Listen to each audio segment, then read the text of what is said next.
એટલે 100% નુકસાન છે. બધું જેવું સારા નિરાધાર થઈ ગયા. હવે તમારે જે કરવું હોય તે.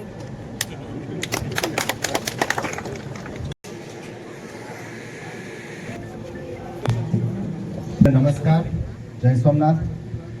આપણે બધા કપરા સમયમાંથી પસાર થઈ રહ્યા છે અને જે કમોસમી વરસાદ આવ્યો અને જે પણ નુકસાન થયું એ માનનીય મુખ્યમંત્રીશ્રીની એક ત્વરિત નિર્ણય દ્વારા મંત્રીશ્રીઓને જે અસરગ્રસ્ત વિસ્તારો હતા એમાં મોકલાયા હતા અને 24 કલાકમાં ગીર સોમનાથ જિલ્લો અને જુનાગઢ જિલ્લામાં માનનીય સિનિયર મંત્રી શ્રી અર્જુનભાઈ અને હું અહીં આવેલા હતા.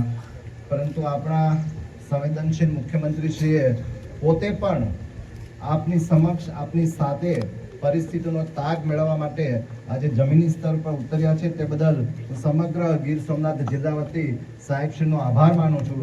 કદાચ પહેલી વખત થયું હશે કે ગુજરાતના મુખ્યમંત્રીશ્રી પોતે સ્વયં આપણા વિસ્તારમાં અહીંયા સીધા પોતે આવ્યા છે આપણા દુઃખના આપની સાથે આપણે એક સહભાગી થવા માટે. એ બદલ હું સાહેબનો ખૂબ ખૂબ આભાર માનું છું અને સાહેબને હું વિનંતી કરીશ કે આપની સાથે વાર્તાલાપ કરે. તમારામાંથી કોઈને કંઈ કહેવું હોય તો આરામથી શાંતિથી કહેવાનું. આપણે મુશ્કેલી છે, આપણે સમજી શકીએ છીએ. અને ખૂબ ખૂબ આભાર. આવી કપરી પરિસ્થિતિ અમારે ખૂબ આવી ગઈ, પણ અમારા ગામમાં આજે મુખ્યમંત્રી ભૂપેન્દ્રભાઈ પટેલ આવ્યા એનો અમે ખૂબ ખૂબ આભાર માનીએ. બીજા કોઈને કંઈ કહેવું હોય તો હું અર્જુનભાઈ મોઢવાડિયા તથા અમારા ધારાસભ્યશ્રીનો આભાર માનું છું. એ અગાઉ પણ આવી ગયા અહીંયા.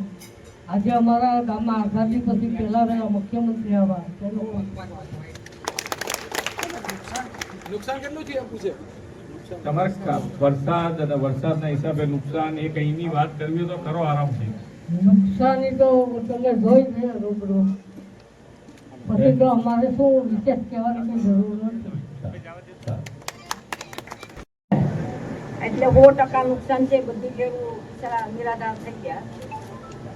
હવે તમારે જે કરવું હોય તે.